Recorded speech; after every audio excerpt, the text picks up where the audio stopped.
Hello everyone, my self Ashwini Sharma from G++ Sobari Karnal.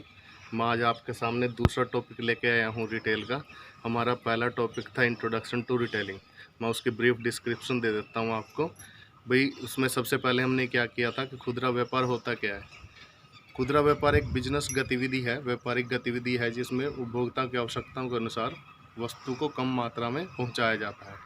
या in simple term कहा जाए कि भाई ग्राहक की आवश्यकताओं के अनुसार या उपभोक्ताओं की आवश्यकताओं के अनुसार कम मात्रा में सुविधाजनक तरीके से सामान पहुंचाना रिटेल या खुदरा व्यापार कहलाता है।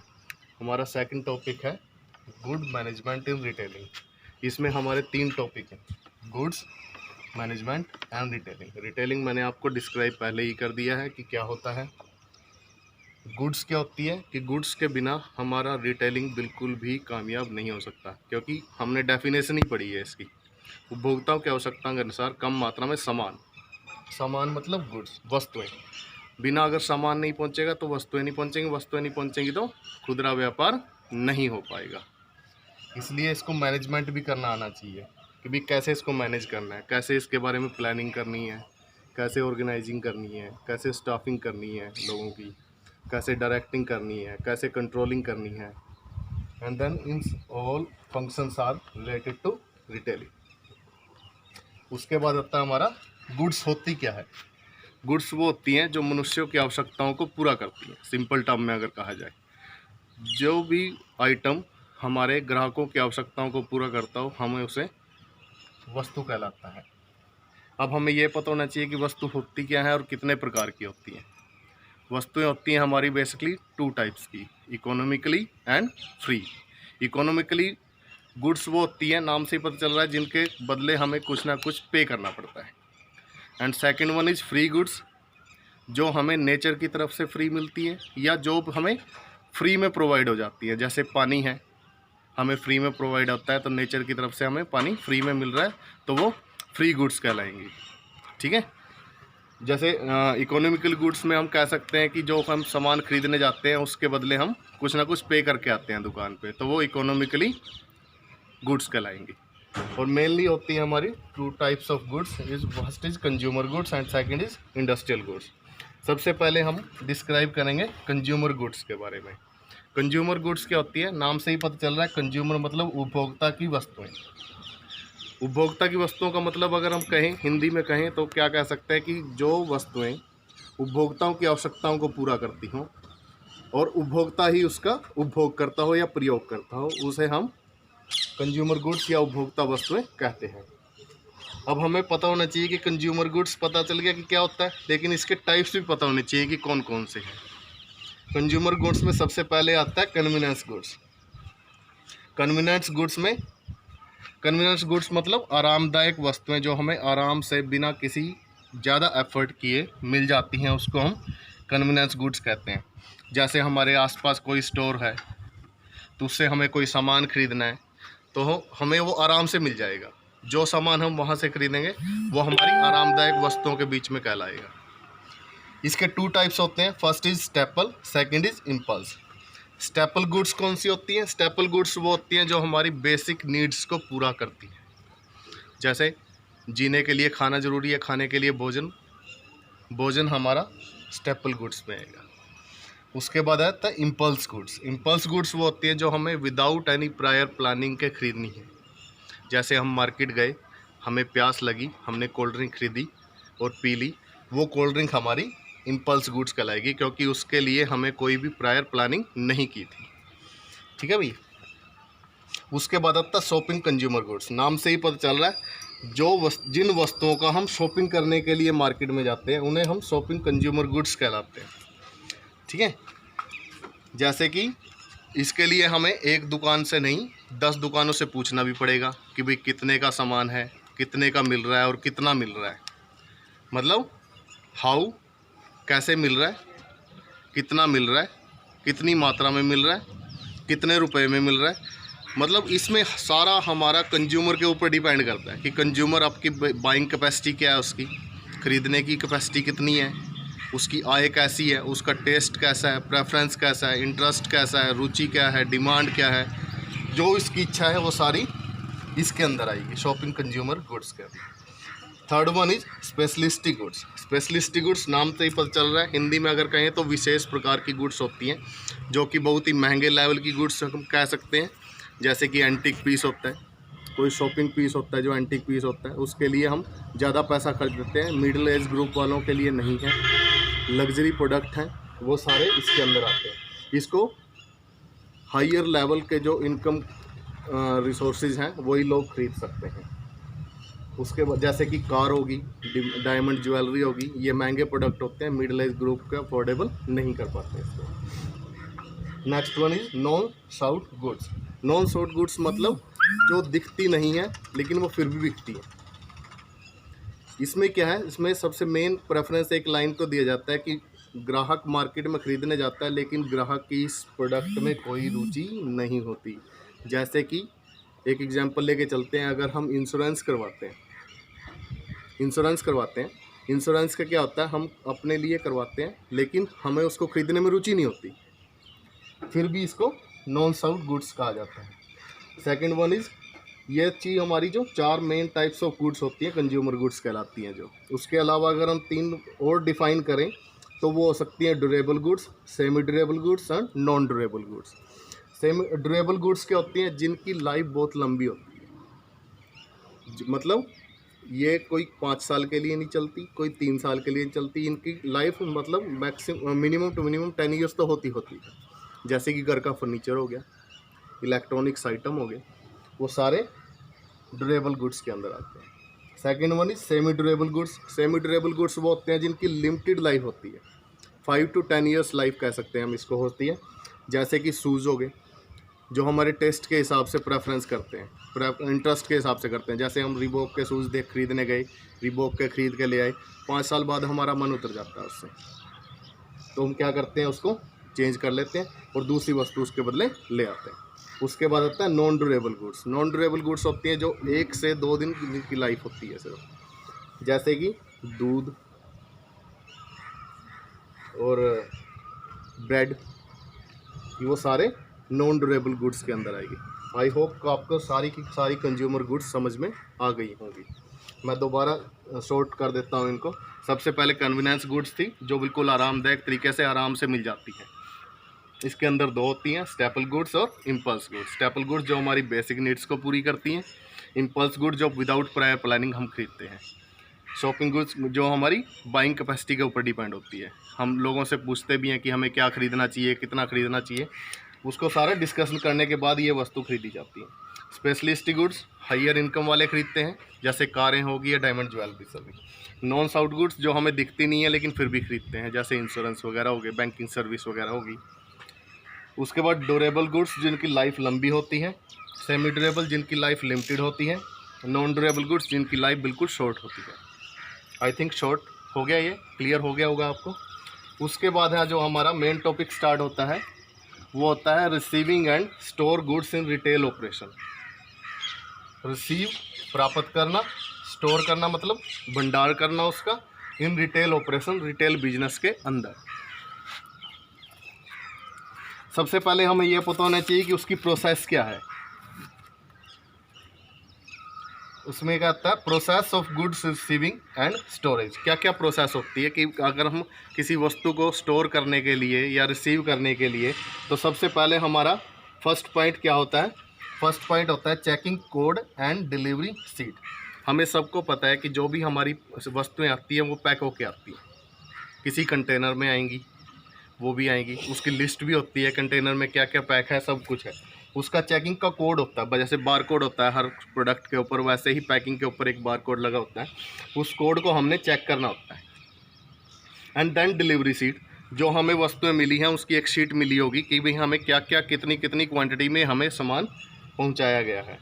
Second one is understanding and recording time and dates, जो टाइम पर हमें सामान पहुंचा है, जिस डेट को हमारे टाइम पर सामान पहुंचा है।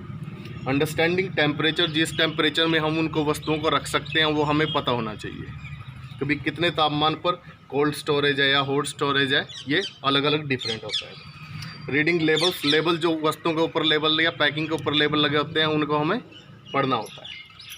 उसके बाद अंडरस्टैंडिंग स्टॉक रोटेशन, जो भी स्टॉक रोटेशन मतलब भारी चीज़ों को हम अगर ऊपर रखते हैं तो वो गिरने की संभावना ज़्यादा रहती है, इसलिए स्टोर में उनको नीचे रखा जाता है, इसीलिए उसको स्टॉक रोटेशन किया जाता है कि भाई ये चीज़ें अब बिक रही हैं तो इससे ज़्यादा वो चीज़ें बिकेंगी।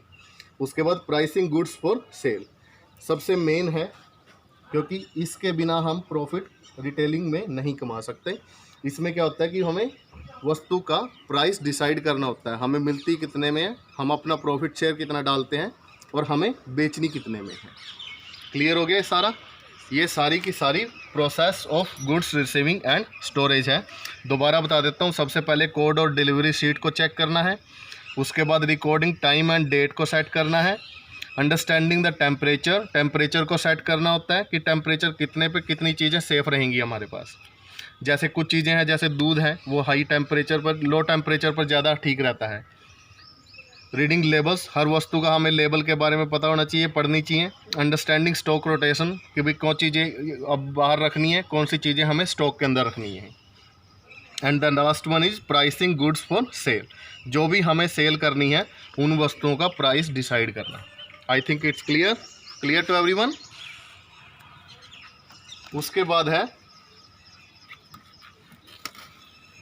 Document in goods handling. अगर हम किसी वस्तु को हैंडल करते हैं, किसी वस्तु को स्टोर करते हैं, तो उसके लिए हमें क्या क्या डॉक्यूमेंटेशन की ज़रूरत पड़ती है, मतलब कागज़ क्या क्या होने चाहिए हमारे पास। सबसे पहले होना चाहिए डिलीवरी नोट। इसको ध्यान से सुने, ये छोटे क्वेश्चनों में 1 या 2 नंबर में पक्का आता है कि डिलीवरी नोट या स्पुर्दगी नोट किसे कहते हैं। इसमें क्या होता है, जब भी वस्तुएं हमें प्राप्त होती हैं तो उसके साथ एक बिल आता है। वो जो बिल आता है उसमें हमारी आइटम्स लिखी होती हैं कि वस्तुएं क्या हैं, और लिखा होता है कि वस्तुएं कितनी हैं। वो सारा हमें चेक करना होता है। जो चीज़ आएगी उसको हम, जो वो बिल बनेगा या जो वो कागज़ बिल के रूप में तैयार होकर आएगा, वो हमारा डिलीवरी नोट कहलाता है। Invoice same as a delivery notes. Invoice क्या होता है, इनवॉइस 2 प्रकार से होते हैं, सेल इनवॉइस और परचेज इनवॉइस। इसमें क्या होता है, परचेज इनवॉइस अगर हम करें तो जो हमें डिलीवरी नोट में मिल रहा है तो हमें वो परचेजिंग इनवॉइस भी कहलाता है कि जो हम चीज़ परचेज कर रहे हैं, कितनी मात्रा में कर रहे हैं और कब कर रहे हैं, वो सारा परचेजिंग इनवॉइस में आएगा। सेल इनवॉइस में क्या होता है, जो हम चीज़ें सेल कर रहे हैं, सपोज करो हमें इतने में प्राप्त हुई और बेच हम इतने में रहे हैं। जैसे सपोज करो 10 रुपये में सामान खरीदा, 20 रुपये में बेच रहे हैं, तो परचेज इनवॉइस में रेट 10 रुपये होगा, सेल्स इनवॉइस में रेट 20 रुपये होगा एज ए 1 क्वांटिटी का। उसके बाद consignment note.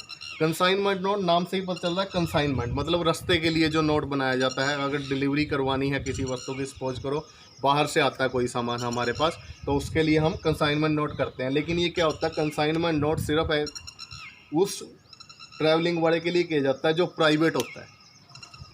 Government rules regulation के अकॉर्डिंग कंसाइनमेंट नोट तैयार नहीं किया जाता। उसके बाद इंटरनल पैकिंग नोट, जो वस्तु हमने पैक कर दी उसके अंदर इंटरनल पैकिंग नोट भी डाला जाता है। सपोज करो हमने 10 पेन पैक किए, एक पेन का बॉक्स पैक किया, उसके अंदर डाल दिया पैकिंग नोट कि भाई इसके अंदर 100 पेन है या 50 पेन है, जो भी है उसके अंदर डाल दिया और उसके ऊपर से पैक कर दिया, और उसके ऊपर हमने लेबल लगा दिया कि भाई इसके अंदर इंटरनल पैकिंग नोट डाला जा चुका है। उसके बाद इलेक्ट्रॉनिक डाटा सिस्टम, जो आजकल मेन चल रहा है, हर बिजनेस में यही चल रहा है। आजकल लोग कंप्यूटर पे ज़्यादा प्रभावित हो गए हैं, डिपेंड हो गए हैं, तो उसके क्या करते हैं, सारा सिस्टम हमारा इलेक्ट्रॉनिक चलता है। क्लियर है एवरीवन? मैं दोबारा डिफाइन कर रहा हूँ इसको। डॉक्यूमेंटेशन इन गुड्स हैंडलिंग, जो भी हमें वस्तुएं संभाल कर रखनी पड़ती हैं उनके लिए हमें क्या क्या ज़रूरी होता है, डिलीवरी नोट ज़रूरी होता है, जो हम वस्तु प्राप्त करते हैं तब मिलता है।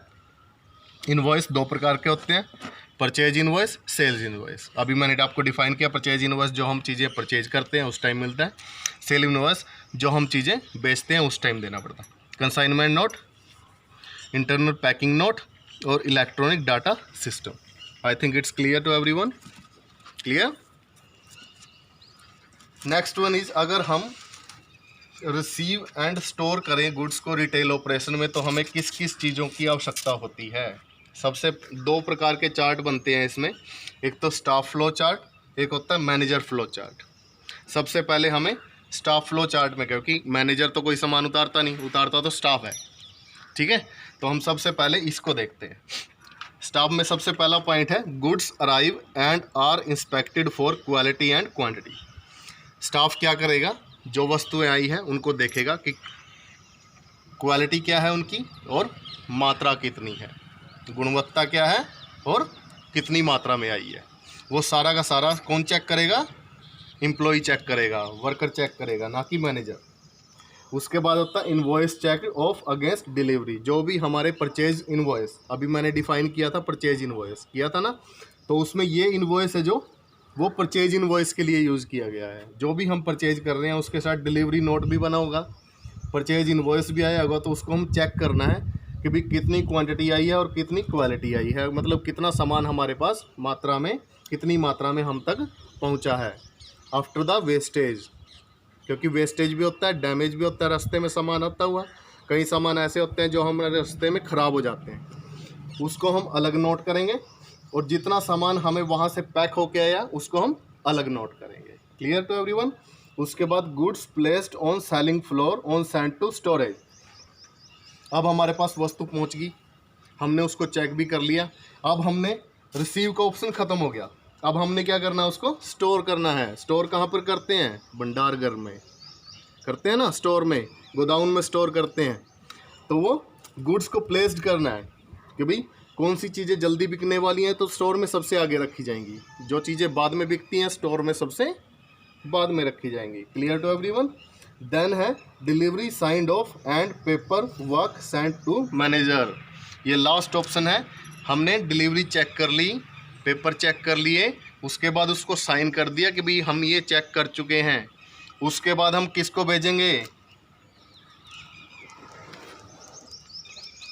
मैनेजर को भेज देंगे। ठीक है। उसके बाद आता है मैनेजर फ्लो चार्ट। मैं दोबारा बताऊं, इसको डिफाइन करूं। स्टाफ के लिए क्या क्या होता है, सबसे पहले वस्तु आई, उसकी क्वांटिटी और क्वालिटी चेक की, उसके बाद उसके इनवॉइस चेक किए, उसके बाद उसको प्लेस कर दिया स्टोर में, उसके बाद उसके डिलीवरी साइन कर दी और जो चार्ट था वो मैनेजर के पास पहुंचा दिया। Clear to everyone. ये हमारा स्टाफ फ्लो चार्ट था। उसके बाद आता है हमारा मैनेजर फ्लो चार्ट। इसमें क्या आता है, receive copy for order sent. जो भी हमने ऑर्डर सेंड किया है, भाई हमें इतनी मात्रा में ये सामान चाहिए, उसकी हमें कॉपी रिसीव करनी होती है। सपोज करो मैं मैनेजर हूँ, मेरे स्टाफ ने मेरे को डिलीवरी साइन करके दे दी, वो मैंने अपने सामने रखी, लेकिन मैं उसको मैच किसके साथ करूँगा, जो हमने ऑर्डर उसको कंपनी को दिया था कि इस मात्रा में हमें कितना सामान कितनी मात्रा में चाहिए, वो हम यहाँ पर रिसीव करेंगे। उसके बाद check that copy match past oracle. Past oracle मतलब क्या होता है कि जो डिलीवरी बुक आई है हमारे पास, पास्ट ओरेकल मीन्स जो डिलीवरी चार्ट आया है और जो ऑर्डर चार्ट है, उन दोनों को हम मैच करके देखेंगे कि भाई दोनों वो मैच हो रहे हैं या नहीं हो रहे हैं। अगर नहीं हो रहे हैं तो क्यों नहीं हो रहे हैं, उसके लिए पर्टिकुलर रीज़न क्या है, डैमेज हो गया है रास्ते में या पीछे से ही सामान कम आया है, वो सारी इंस्ट्रक्शंस उसके अंदर लिखी होती हैं। उसके बाद check that invoice correspondence with order. उसके बाद चेक कर लिया, रिसीव किया, देन चेक किया, दोनों को मैच करके देखा कि वो कंपैरिजन क्या है उनका, मैचिंग क्या है उनकी। उसके बाद अगर वो मैच हो जाता है या नहीं भी होता है तो भी मैनेजर की ड्यूटी होती है कि वो दोनों इनवॉइस पे अपने साइन करके मालिक के पास सामान की लिस्ट को पहुंचाए। मालिक कौन होता है, जो स्टोर का ओनर होता है। Clear to everyone. मैं दोबारा डिस्क्राइब कर रहा हूँ। इसमें क्या होता है कि जैसे ही डिलीवरी चार्ट स्टाफ से मैनेजर के पास आता है, वो क्या करता है, सबसे पहले वो अपने पास रखता है। उसके बाद receiving copy of order send, जो भी उसने ऑर्डर किया था या जो कंपनी ने, स्टोर ने ऑर्डर किया था वस्तुएं मंगवाने के लिए, उसकी कॉपी मंगवाता है। क्लियर। उसके बाद चेक करता है कॉपी को, भाई क्लियरली है, डिफाइन है या नहीं है जो उसने ऑर्डर किया था। उसके बाद receive copy of signed invoice of goods, जो उसने डिलीवरी नोट्स हैं और परचेजिंग नोट्स हैं, या कह दो इसको सप्लाई नोट्स और डिलीवरी नोट, दोनों को इकट्ठा करता है। उसके बाद वो उसको दोनों को चेक करता है कोरस्पोंडेंसली, एक पहले करता है फिर दूसरा करता है, कंटिन्यूसली का मैचअप करता है उन दोनों का। ठीक है। उसके बाद होता है दोनों को मैच करने के बाद चेक करता है कि क्या क्या कमी है क्या क्या नहीं है, उसको नोट करता है, उन दोनों के ऊपर साइन करता है और पेबल अकाउंट ब्रांच में उसको भेज देता है कि भाई इतना सामान हमारे पास आया है इतने सामान की हमने डिलीवरी ले ली है, इतने सामान की उस कंपनी को पेमेंट करनी है। Clear to everyone? ये हमारा सारा टॉपिक था गुड मैनेजमेंट इन रिटेलिंग, जो आजकल चेंज होके बन गया है topic receive and store goods in retail operation, 9th class की second unit. Clear everyone? 9th class की सेकेंड यूनिट बनती है receive and store goods in retail operation. जो पहले टॉपिक किसके नाम से था? वो था गुड मैनेजमेंट इन रिटेलिंग के नाम से। Clear to everyone? उसके बाद जो फाइनल टॉपिक मैं आज आपको करवाने जा रहा हूँ वो किसी बुक में नहीं है, ना ही आपको 9th में मिलेगा, ना ही 10th में मिलेगा, ना ही +1 में मिलेगा, ना ही +2 में मिलेगा। वो यही सोच लो कि मेरी तरफ से है, ये वाला। इसमें क्या होता है? 5 major point of better retail management. जैसे कि नाम से ही पता चल रहा है, 5 मतलब 5 ऐसे मेजर पॉइंट्स बताने हैं हमने जिनके बेस पर हम एक खुदरा व्यापार को बेटर बना सकते हैं, प्रबंध उसका अच्छे तरीके से कर सकते हैं। वो सबसे पहले क्या क्या होना चाहिए? तो सबसे पहले हमें रिटेल के बारे में पता होना चाहिए। वो हमें पता है कि रिटेल होता क्या है, अभी मैंने आपको डिस्क्राइब भी कर दिया है। इसके अंदर वस्तुओं से रिलेटेड सारा कुछ होता है, जो हमारा लास्ट टॉपिक रहा है। क्लियर? उसके बाद आता है first point, understand and respond to what your customer want. ज़रूरी है, जो हमारा कस्टमर चाहता है सबसे पहले हमें उसकी आवश्यकताओं का पता लगाना पड़ेगा। जो कस्टमर चाहेगा उसके अकॉर्डिंग ही हमें सामान बेचना पड़ेगा। ये नहीं है कि कस्टमर हमारा मोटर बाइक चाहता है और हम स्कूटर की एजेंसी खोल के बैठ जाएं, नहीं बिकेंगी भाई। कौन बिकेगा? बाइक बिकेंगी। इसीलिए हमें कस्टमर के अकॉर्डिंग चलना है। डिमांड ऑफ कस्टमर, कस्टमर की वांट क्या है, डिज़ायर क्या है, डिमांड क्या है, इंटरेस्ट क्या है उसका सारा हमें रिस्पोंड करना पड़ेगा और उसको अंडरस्टैंड मतलब समझना पड़ेगा। Clear to everyone? Second one is get to know your competition. आपका मार्केट में कंपटीशन क्या है, कि आपकी कंपनी है, जो आपकी फर्म है, जो आपका बिजनेस है, वो किस जगह है? कन्वीनियंस स्टोर की जगह आरामदायक तरीके से है कि आसानी से आपको सामान पहुंचा सकते हो ग्राहकों तक। स्पेशलिस्ट स्टोर है, जो मार्केट के अंदर आपका स्टोर है, उसको कह सकते हो। ये आपका डिपेंड करेगा कंपटीशन के ऊपर या आपके स्टोरिंग लोकेशन के ऊपर। Clear? Third one is invest in your people. People यहाँ पर कहीं तो लोगों के लिए नहीं है, इन योर पीपल मतलब योर एम्प्लॉई।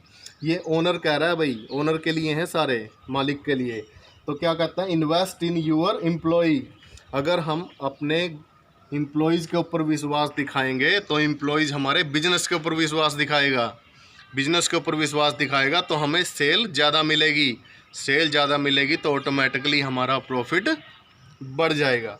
इसीलिए ये भी मेन पॉइंट है कि भी हमें अपने एम्प्लॉय के ऊपर ट्रस्ट दिखाना पड़ेगा। Clear? Next one is always look to the future. हमें पास्ट में नहीं सोचना है कि हमें कितनी प्रोडक्ट हमारे बिके, हमें सोचना है कि फ्यूचर में कितने बेचने हैं। हो सकता है कि लास्ट ईयर हमारी 110 क्वांटिटी बिकी हो, एक प्रोडक्ट की पेन की 110 ही पेन बिके हों। हमें लास्ट का हिसाब लेके अब नहीं चलना, पास्ट का नहीं लेना, लेना किसका है? फ्यूचर का। लेकिन एक चीज़ हमेशा नोट रखना, फ्यूचर इज़ अनसर्टेन। फ्यूचर हमारा अस्वाभाविक है, वो बढ़ भी सकते हैं क्वांटिटी हमारी और घट भी सकती है। लेकिन हमें सीधा पास्ट को लेके नहीं चलना है, लेके चलना है तो किसको लेके चलना है? फ्यूचर के बारे में सोचना है। And the last one and is very important, be ready for everything या एनीथिंग। हमें हर चीज़ के लिए तैयार रहना चाहिए। अगर हम कोई बिजनेस करते हैं तो हमें हर चीज़ के लिए तैयार रहना चाहिए, लॉस के लिए भी और प्रॉफिट के लिए भी। एक बिजनेसमैन सफल बिजनेसमैन तभी हो सकता है जब उसमें बाइंग कैपेसिटी ज़्यादा हो, रिस्क बियरिंग कैपेसिटी ज़्यादा हो, मतलब जोखिम उठाने की क्षमता अगर उसकी ज़्यादा है तो ही वो अच्छा बिजनेसमैन बन सकता है। Clear to everyone? It's all about our topic now. दोबारा से डिस्क्राइब कर देता हूँ इन 5 पॉइंट को इन शॉर्ट में। सबसे पहला है understanding and respond to what your customer want. जो कस्टमर की इच्छा है, डिज़ायर है, उसके अकॉर्डिंग हमें बिजनेस करना चाहिए। Get to know your competition. आपका कंपटीशन क्या है, कौन सा प्रोडक्ट आपका मार्केट में ज़्यादा बिक रहा है और कौन सा प्रोडक्ट आपका मार्केट में कम बिक रहा है। Invest in your employ. Employ के अंदर इन्वेस्ट करना आना चाहिए आपको। उसके ऊपर विश्वास करना है। Always look to the future, future के बारे में सोचना है, ना कि पास्ट के बारे में सोच के हाय तौबा करते रहें। उसके बाद बी रेडी फॉर एनीथिंग, हर चीज़ के लिए हमें तैयार रहना चाहिए, चाहे वो लॉस हो या फिर प्रॉफिट हो। It's all about our topic. I think जो लॉकडाउन पीरियड आपका चल रहा है, इस टाइम आप stay home, stay safe. Thank you.